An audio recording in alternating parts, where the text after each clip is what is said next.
Assalamualaikum warahmatullahi wabarakatuh. Bertemu kembali di Kak Yarno Bintang.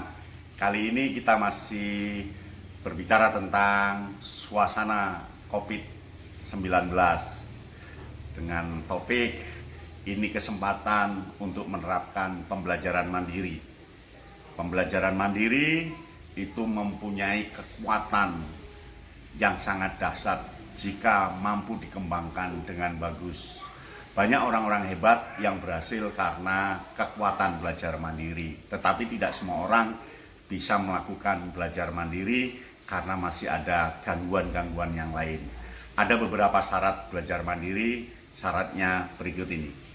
Belajar mandiri itu sangat bagus hasilnya, asal beberapa syarat terpenuhi. Syarat yang pertama, jadikan anak itu subjek, bukan objek.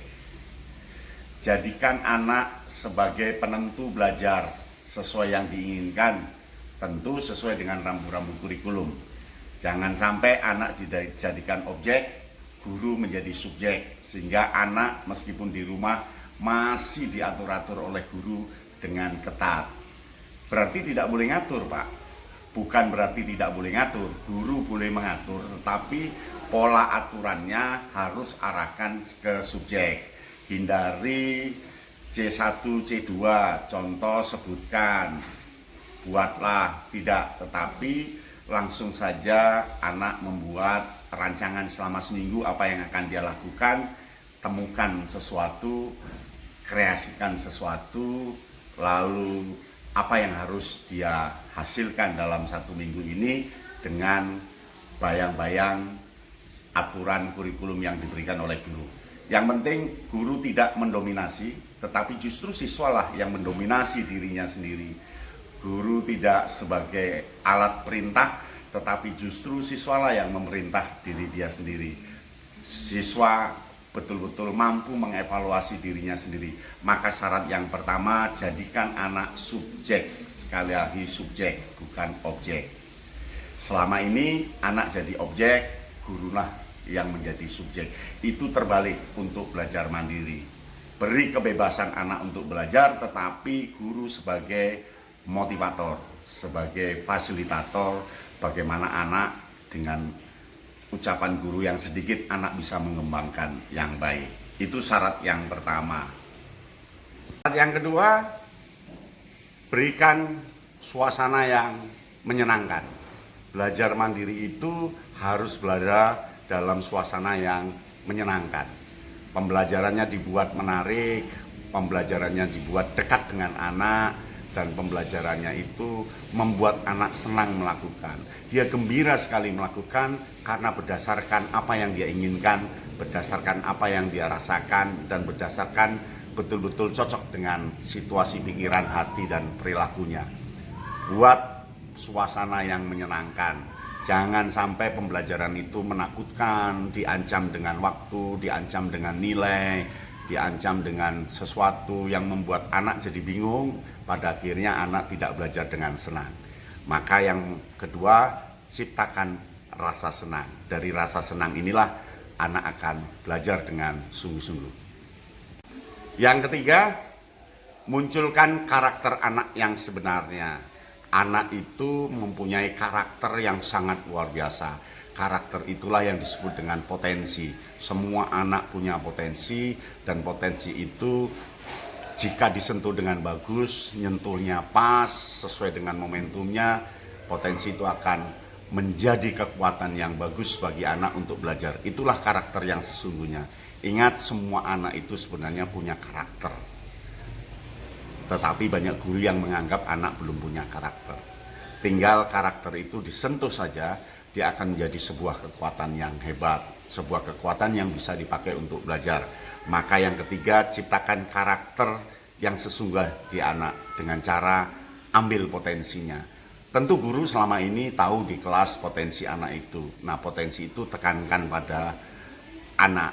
Jangan sampai anak satu dengan yang lain sama tugas-tugasnya, karena potensinya berbeda-beda. Mungkin ada yang kuat potensinya di musik, maka pembelajarannya sentuhkanlah dengan aspek musik itu. Mungkin kuat di masalah gambar, lukis, maka tekankan di situ. Yang penting yang ketiga, bertumpu pada karakter asli anak, bertumpu pada potensi anak.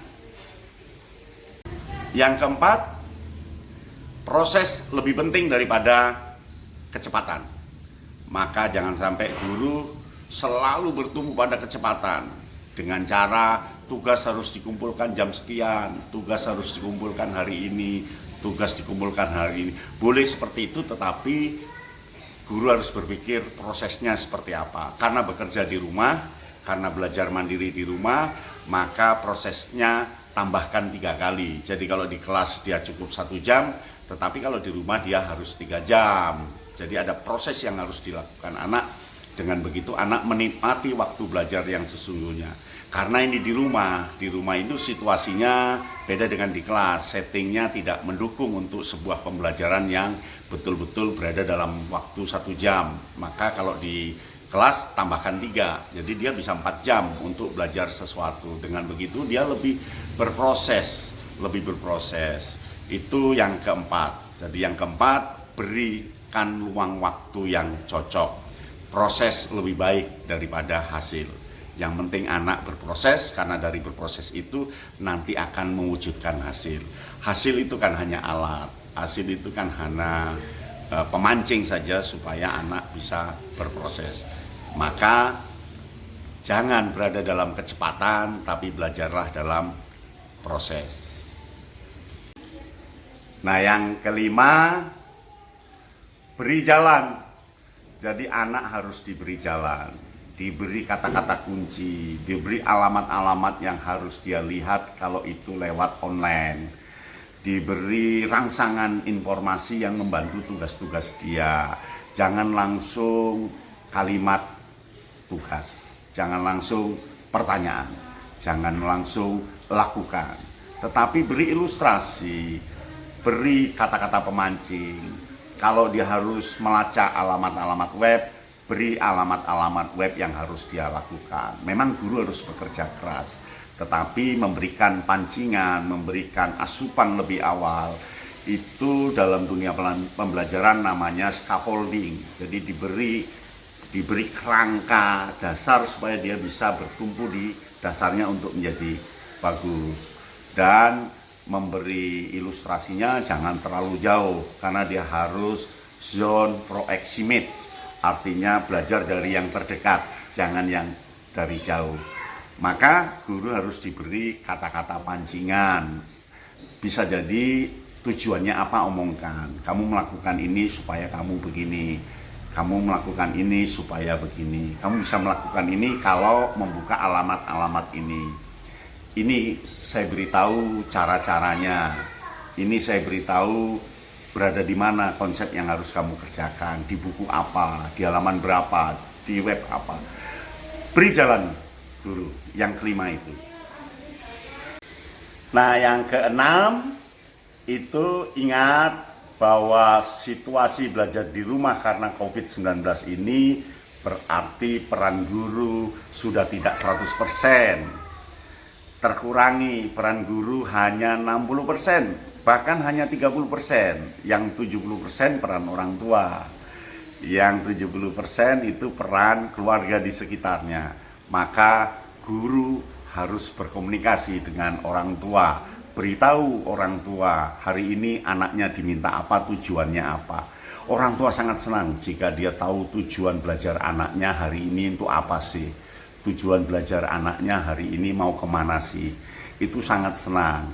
Karena posisi belajar di rumah ini, guru sudah tidak 100% menangani, bertanggung jawab pada anak karena tidak berada di kelas. Guru tinggal 30% atau 40%. Selebihnya milik orang tua. Maka orang tua ajak bersahabat oleh guru. Jadikan alat untuk komunikasi, pendorong belajar. Ingat, guru tidak akan menjadi guru jika tidak ada siswa. Karena siswa itu salah satu sistem sebuah pembelajaran. Sistem itu kan ada guru, ada siswa, ada materi, ada situasi, ada evaluasi. Nah, salah satu sistem terkurangi sekarang karena berada di rumah. Guru harus sadar, tidak bisa 100% mampu mengontrol anak. supaya bisa terangkat kapasitas presentasinya, hubungi orang tua, kerjasama dengan orang tua, beritahu orang tua jadwalnya ini, tujuannya ini, anak bapak akan begini, rambu-rambunya seperti apa. Itu lakukan, kirim surat ke orang tua, hubungi orang tua secara telepon atau lewat WA, dan kerjasama dengan orang tua, karena sekarang berpindah tanggung jawab guru, berpindah ke orang tua, meskipun guru masih punya tanggungan secara mental dan secara struktural, tetapi sudah berkurang sekitar 40%. Yang 60% orang tua lah ya yang bertanggung jawab sekarang. Komunikasi perlu dibangun. Itulah 6 cara belajar mandiri. Jika itu dilakukan, murid akan luar biasa hasilnya. Sampai di sini, sampai bertemu di kesempatan lain. Salam Kak Yatno Bintang.